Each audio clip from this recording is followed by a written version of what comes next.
Genesis chapter 19.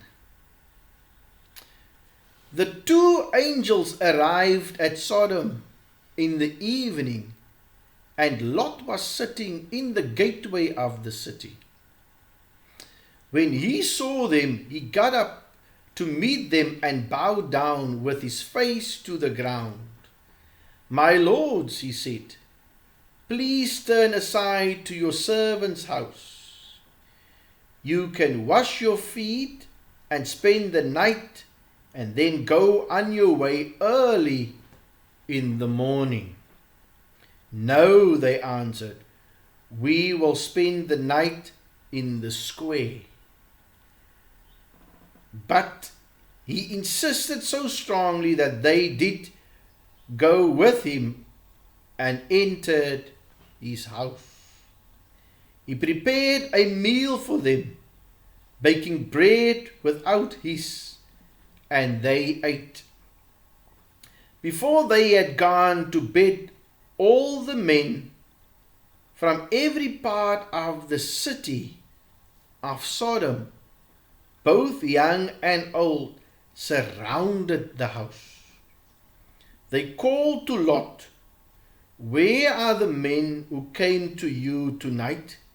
Bring them out to us so that we can have sex with them." Lot went outside to meet them and shut the door behind him and said, "No, my friends, don't do this wicked thing. Look, I have two daughters who have never slept with a man. Let me bring them out to you, and you can do what you like with them. But don't do anything to these men, for they have come under the protection of my roof." "Get out of our way," they replied. And they said, "This fellow came here as an alien, and now he wants to play the judge. Well, treat you worse than them." They kept bringing pressure on Lot and moved forward to break down the door. But the men inside reached out and pulled Lot back into the house and shut the door. Then they struck the men who were at the door of the house, young and old, with blindness, so that they could not find the door. The two men said to Lot, "Do you have anyone else here, sons-in-law, sons or daughters, or anyone else in the city who belongs to you? Get them out of here, because we are going to destroy this place." The outcry to the Lord against its people is so great that he has set us to destroy it.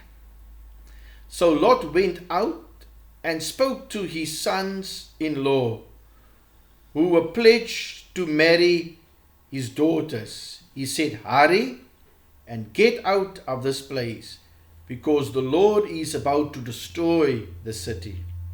But his sons-in-law thought he was joking. With the coming of dawn, the angels urged Lot, saying, "Hurry, take your wife and your two daughters who are here, or you will be swept away when the city is punished." When he hesitated, the men grasped his hand and the hands of his wife and of his two daughters, and led them safely out of the city. For the Lord was merciful to them. As soon as they had brought them out, one of them said, "Flee for your lives. Don't look back. And don't stop anywhere in the plain. Flee to the mountains, or you will be swept away." But Lot said to them, No, my lords, please, your servant has found favor in your eyes, and you have shown great kindness to me in sparing my life. But I can't flee to the mountains. This disaster will overtake me, and I'll die. Look, here is a town near enough to run to, and it is small. Let me flee to it. It is very small, isn't it? Then my life will be spared. He said to him, Very well, I will grant this request too. I will not overthrow the town you speak of, but flee there quickly, because I cannot do anything until you reach it. That is why the town was called Zoar. By the time Lot reached Zoar, the sun had risen over the land. Then the Lord rained down burning sulfur on Sodom and Gomorrah from the Lord out of the heavens. Thus he overthrew those cities and the entire plain, including all those living in the cities, and also the vegetation in the land. But Lot's wife looked back, and she became a pillar of salt. Early the next morning, Abraham got up and returned to the place where he had stood before the Lord. He looked down towards Sodom and Gomorrah, towards all the land of the plain, and he saw dense smoke rising from the land, like smoke from a furnace. So when God destroyed the cities of the plain, he remembered Abraham, and he brought Lot out of the catastrophe that overthrew the cities where Lot had lived. Lot and his two daughters left Zoar and settled in the mountains, for he was afraid to stay in Zoar. He and his two daughters lived in a cave. One day the older daughter said to the younger, Our father is old, and there is no man around here to lie with us, as is the custom all over the earth. Let's get our father to drink wine and then lie with him and preserve our family line through our father. That night they got their father to drink wine, and the older daughter went in and lay with him. He was not aware of it when she lay down or when she got up.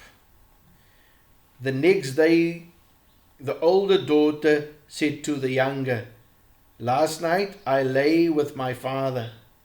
Let's get him to drink wine again tonight. And you go in and lie with him so we can preserve our family line through our father. So they got their father to drink wine that night also, and the younger daughter went and lay with him. Again, he was not aware of it when she lay down or when she got up. So both Lot's daughters became pregnant by their father.